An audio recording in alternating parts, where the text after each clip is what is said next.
Well, good evening to everyone. Hope that your day has gone well, and I'm glad that we can get together tonight and have this opportunity again to give our worship to our God. Appreciate Brother David leading us in those good songs, and Brother Mark leading us in that good prayer. And we want to continue our study tonight of some evidence that we find in our world for a young earth. We started talking about this a couple of Sunday nights ago, and the evidence that we looked at that time was mostly out of this world. We looked at things that were involved with the universe, with our solar system, and with planets and things like that. Tonight, I want us to spend some time on things here upon the earth, where we can see evidence that supports what the Bible teaches us. You know, these are some of the things we talked about yesterday, or a couple of weeks ago. The winding up dilemma, the conservation of angular momentum, the Poynting-Robertson effect, that had to do with dust, supernovas and their expansion, comets and how we know they can't last longer than 10,000 years, the shrinking of the sun, Jupiter having not cooled down, and the receding moon. All of these things are evidence that our universe is not nearly as old as we're being told by our world. Instead, what we find in the Scriptures is the idea that God created the world, Genesis 1:1. In the beginning, God created the heaven and the earth. That He did that in 6 literal days. Exodus chapter 20 and verse 11. For in 6 days the Lord made heaven and earth, the sea and all that in them is, and rested the 7th day. That He did that work of creation in just those 6 literal days. And that man is not a latecomer to this planet, but rather he's been here from the beginning. Jesus said in Matthew chapter 19 and verse 4, "Have you not read that He which made them at the beginning made them male and female?" And so what we're being told by the world about the age of the earth and what the Bible tells us, they don't go together. Which one are we to believe? Well, I know that you hear a great deal in the world about how old our universe and this planet is. They want to push that upon us at every opportunity that they have. You can't go to a museum and not see little plaques that say 20 million years ago, or 70 million years ago, or 4.6 billion years ago. All these things supposedly happened. They want to push those kind of dates on you because they believe that gives them the time they need for us to get what we have today through natural means. The Bible teaches us that we're not here by natural means, but rather supernatural. That God spoke and it came into existence. And it wasn't that long ago. Only about 6,000 to perhaps an upper limit of 10,000 years. A relatively young earth. I meant to mention this the last time, but there are 2 things that people who try to date the earth as being very, very old do not take into consideration. They won't, because they come from God's Word. The first is that God created a mature world. If I were to ask you, how old were the trees that God made on the day that He made them, what would you say? Well, they're 1 day old. That was the day. But how did they appear? They were already bearing fruit. They were mature.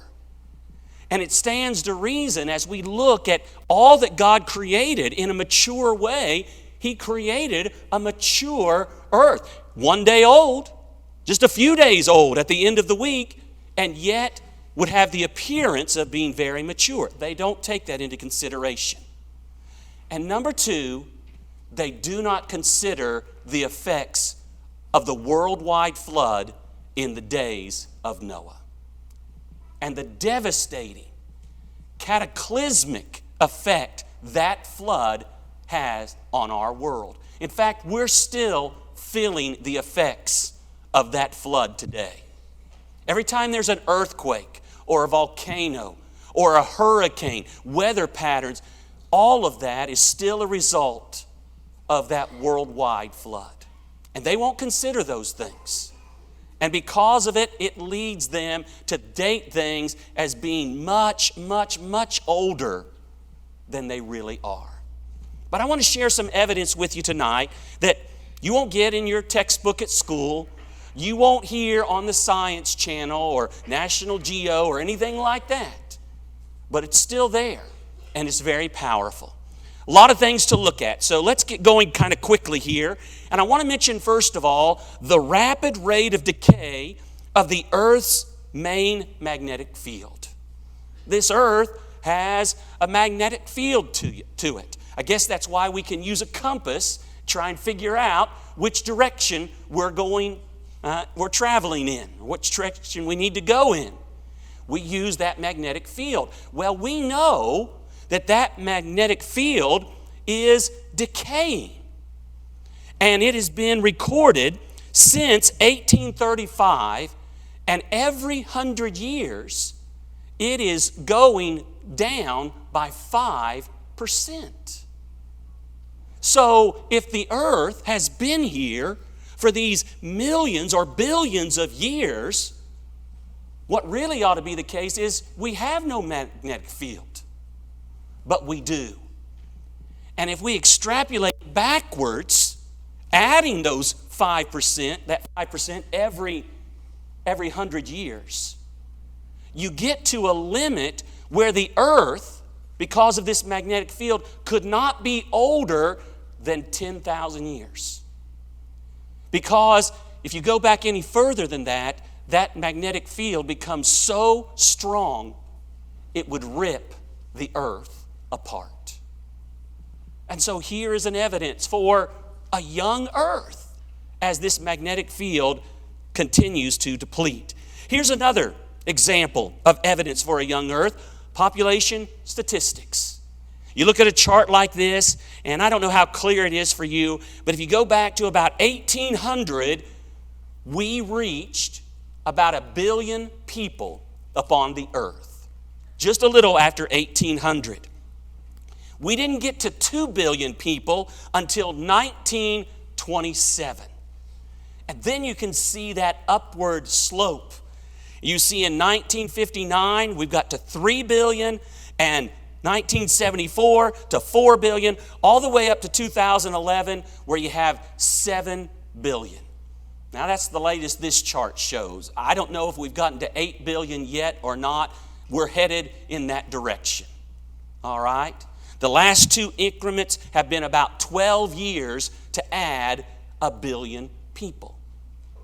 Well, what does that population say about when man began upon this earth?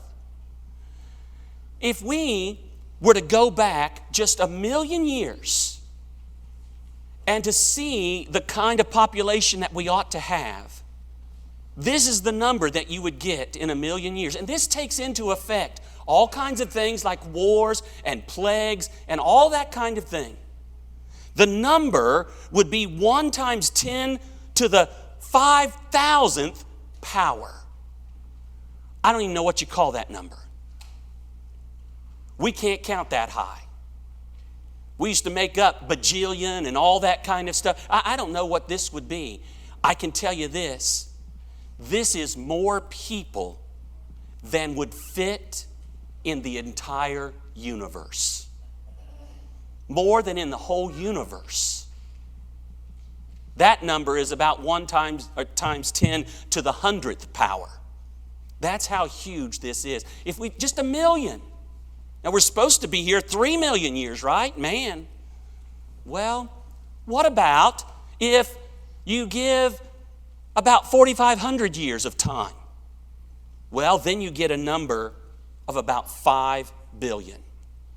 Well, you say, wait a minute, Tim, you said the earth was about 6 billion years old. That's right. Or 6,000, I'm sorry.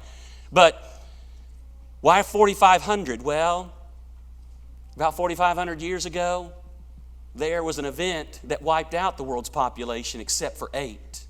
And you had to start all over again with just Noah. I told my class this morning, I'm always careful not to say I'm just going to speak for a few moments. I had an elder one time who said when a preacher says he's going to speak for a few moments, it means he's only going to speak for 8. Because the Bible says few souls, that is 8, were saved in the ark. So I try not to get anybody's hopes up like that. But you can see which one is much, much closer to what we actually see in the world. Again, evidence for a very young earth. Here's another item to consider. Polystrate fossils. You can find these on every continent. Coal miners find them all the time. What these are simply fossils that go through several stratus, different layers of sedimentary rock. Rock that supposedly was laid over millions of years of time. And yet here you have these fossils that penetrate all the way down through these different layers. The ones I'm showing you are trees. So you have trees that are fossilized in these layers of rock. Well, how can that happen? Well, I know how it can happen. There's a worldwide flood.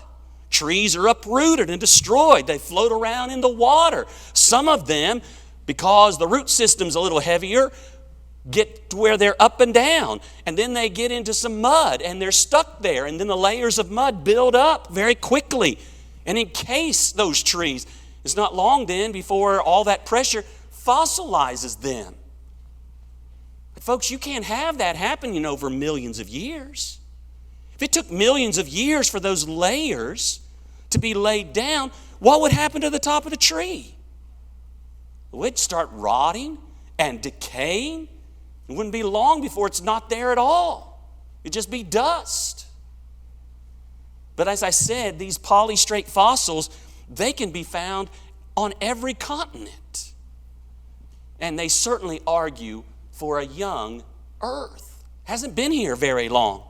How about stalactites? Stalactites, they hold tight to the ceiling. Stalagmites are like mice. They come up from the bottom. This is a picture of Carlsbad Cavern. Anybody ever been there?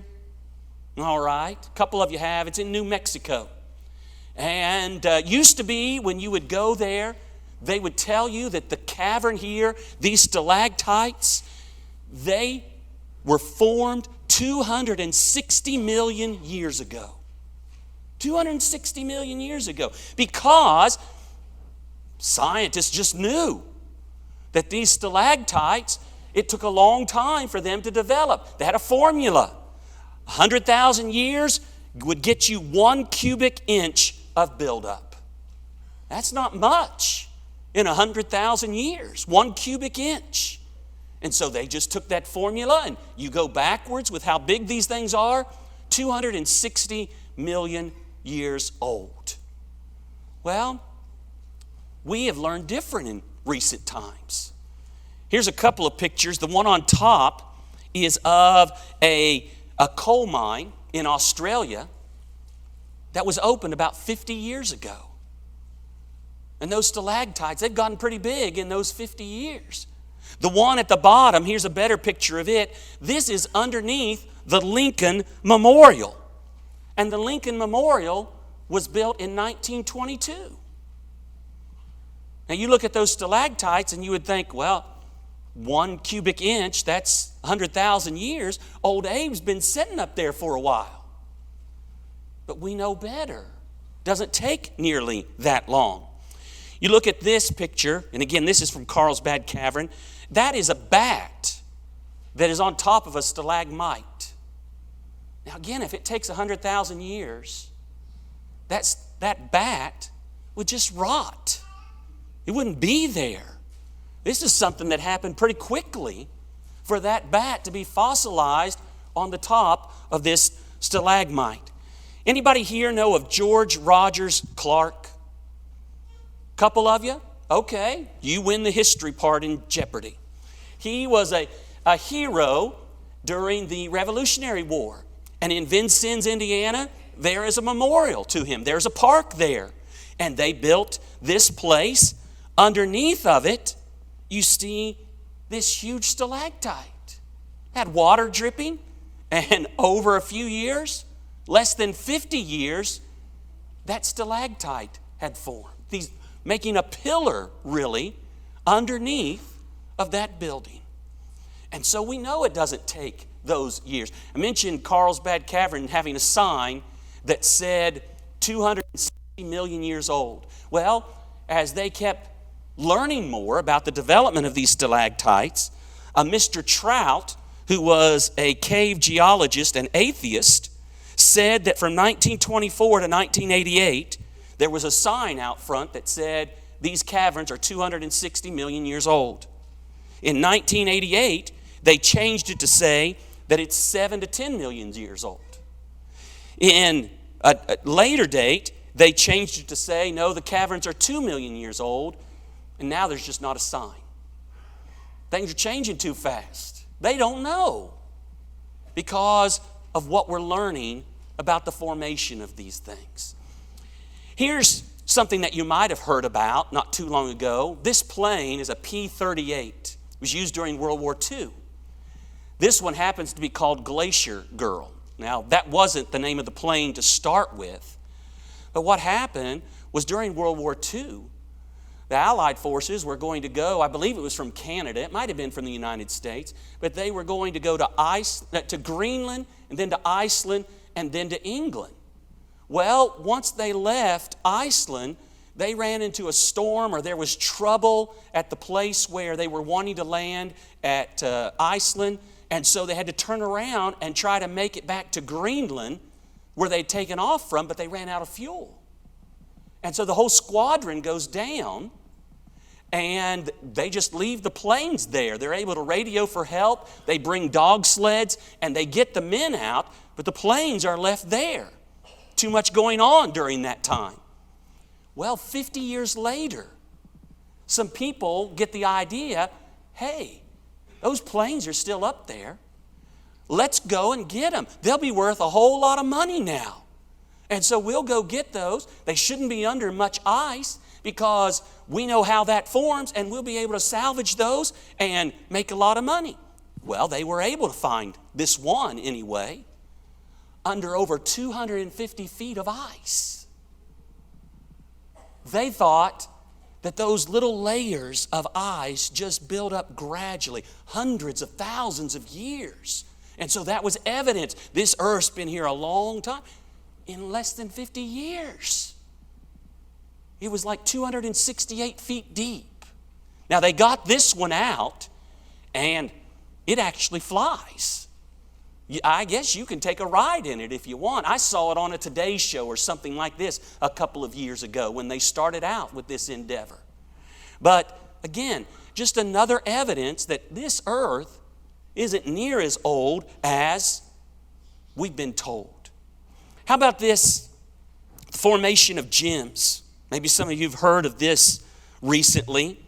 What do you have to make a gem, an opal or a diamond, something like that? Well, what we've been told is you've got to have a lot of heat and a lot of pressure. And then you've got to have a lot of time. You know, I've teased before when I've gotten a piece of coal and said, here, Tammy, just wait. It'll turn into a diamond one of these days, you know.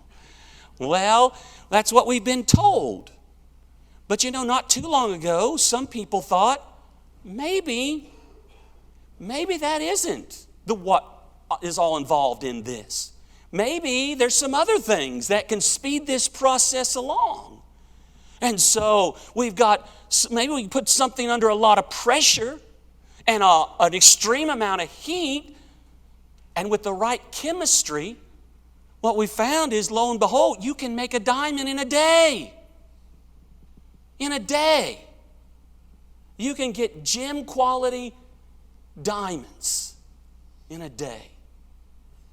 I heard recently on a radio spot here in Columbus, a diamond store, and they advertised, all our diamonds are millions of years old. They want you to understand they mined for theirs. These are not synthetic diamonds. Folks, you can't tell the difference. Gemologists can't tell the difference because they're not any different. They're made of the same substance. What we've learned is you don't need those great amounts of time that we have been told to get things like diamonds and jewels. All right? That's true of the formation of fossils. Again, we've been told through the years that this is something that speaks to how old the earth is, how ancient it is, because it takes eons of time for these things to come about. Well, not so. This was once a miner's hat. And at that time, when he was wearing it, it was not a hard hat. Now it is. It's been fossilized in just a little bit of time. This is a boot, a Western boot. This has been labeled the limestone cowboy. And the bone inside that boot has turned into a fossil. Now, what we know is that the stitching on this boot could not be any earlier than 1950. Might be even later, but no earlier than 1950. This boot was found in 1980. In that little bit of time, that bone had fossilized. Now, it's really kind of a tragic story because when you look at that, you might think, well, there's his two leg bones in the bottom of that boot. What you're seeing is actually his femur. He must have fallen from a pretty high height, and his femur went all the way down into his boot. But we have that fossilized. Here's a part of a clock that's been turned into a fossil. Hundreds of thousands of years, millions of years? No. Recent times. And so these things that we've been told just aren't the case. Here's another argument for a young earth, and that is sediment in the oceans. Water and wind erosion cause 20 billion tons to be added to the seas every year. That's a lot. Now, we get a little bit away from tectonic plate movement and so forth, but folks, over just a few million years, we ought to be having so much sediment that don't even have an ocean. And then we think about the salt content that's in our ocean. It's about 3.6. In just a few 100 million years, the oceans ought to be so full of toxic things that nothing can live in. They ought to be deader than the Dead Sea. But that's just not the case. In fact, looking at what we have in our seas, and again, going backwards, the furthest you can go to get to the purest of water is about 32,000 years. Now, we're not saying the earth is 32,000 years old. Very easily, God could have put salt in it to begin with. And who knows what the flood did to the waters. But again, it's an argument for a very young earth. I imagine most of us have heard of something like radiocarbon dating. And it's a pretty nifty thing. I don't know all the chemistry. I think I fell asleep that day in class. But it has to do with cosmic radiation and a nitrogen atom being turned into a carbon-14 atom, and then that connecting with a couple oxygen atoms, and that carbon dioxide with a carbon-14 gets into the plants. Well, animals eat plants, and so they get it. We get it. Every living thing, anything that eats something, gets this carbon-14 into it. And when you die, you don't take any more in, we can know how old that subject is by the amount of carbon-14 atoms that can be counted. Because we know that it has a half-life of 5,730 years. I don't expect you to remember that. But by counting this way, you're supposed to be able to figure out the date. Now, it won't work on rocks. It has to be something that was alive, something that was living.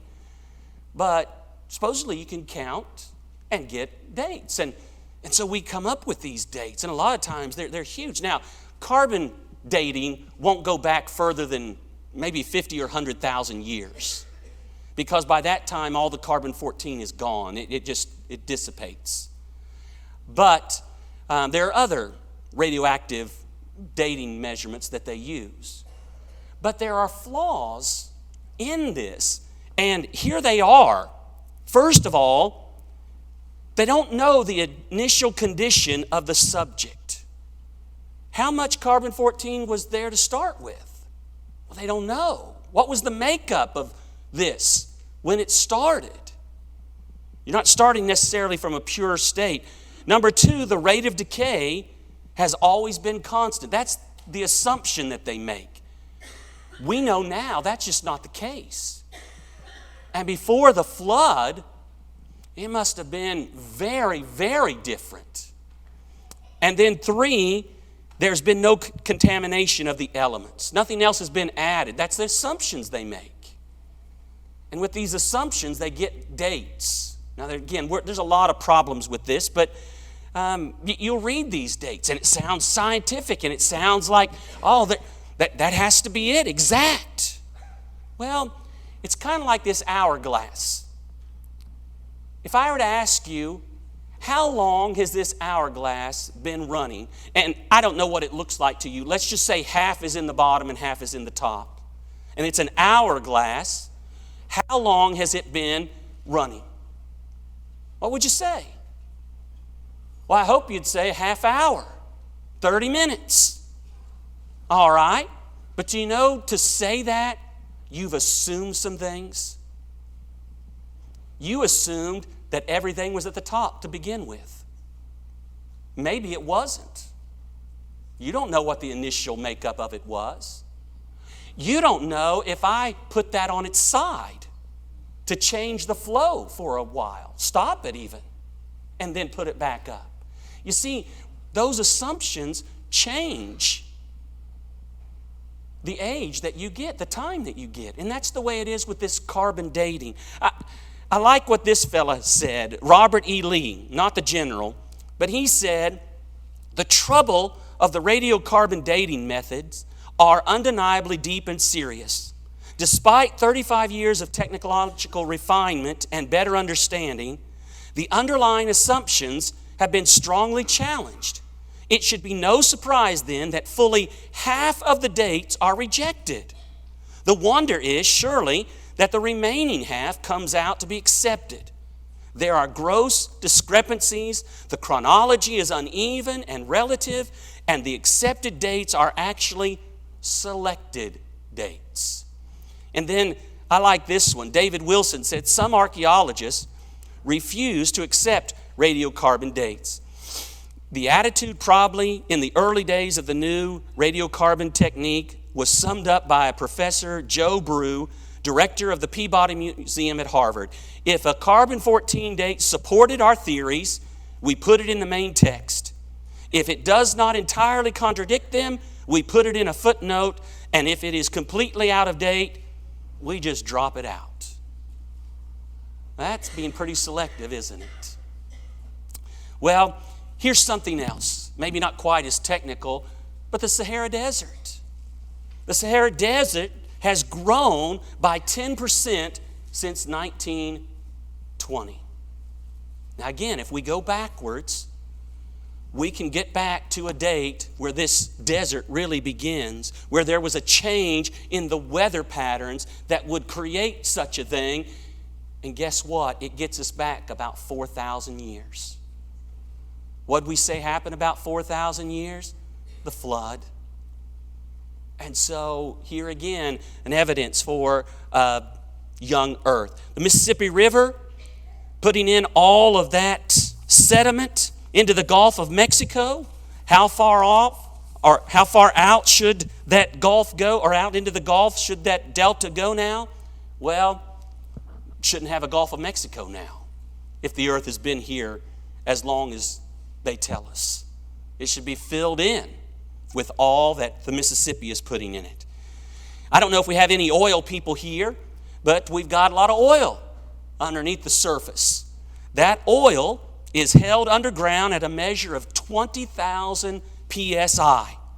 And the question then is, how long can rock hold pressure like that underground? Well, we know the answer. It's about 10,000 years. The fact that we still have oil under the ground argues for a young earth. And then there's this, Mount St. Helens, May 18th, 1980, huge volcanic eruption. And we have learned so much from that eruption. It's been studied so much. Mount St. Helens put down in just a matter of minutes all kinds of sediment, all this mud, filling in a valley that was adjacent to it. Well, 2 years after, a lake that had a dam to it had been created, I think, in the cavern left by the volcano itself. It breaks and goes through this place, creating this canyon, cutting through that rock and exposing all of this sedimentary rock that was laid down. We know in just a few minutes, hundreds of feet thick, 600 feet high. This has been called the Little Grand Canyon. It's 1/17 the size of the Grand Canyon. But with that volcano, that flood, we see all these layers. The world says, oh, it takes millions of years, maybe even billions of years for those layers to be put down. We know it's in our lifetime that it was in a matter of just a few minutes that these were put down. I thought this was interesting as well. It says the mountain also provided a clear reason to distrust the reliability of radiometric dating. A new rock cap atop the mountain that formed after the 1980 eruption should have shown that it to be on the order of tens of years. But standard analysis gave the total incorrect date of 350,000 years old. Something that we know is just a few years old. So there's all kinds of evidence that argues for a young earth. Just need to look for it a little bit. And I've just touched the hem of the garment. I hope that some of you might be interested in some of these things and you'll dig a little deeper. You'll be able to explain some of those things a little bit more clearly to me so that I can have a better understanding. But it is incredible to me that all this evidence is here. I know that we'll hear about the evidence, the so-called evidence that says the earth is these billions of years old. Well, for every one of those, there are 10 that argue for a young earth. And so let's not be ashamed of what the Bible has to say. Friend, you don't have to find some way to try and put the Bible and what the world is saying together. No, you just hold to what God's Word says. It'll be proven right every time.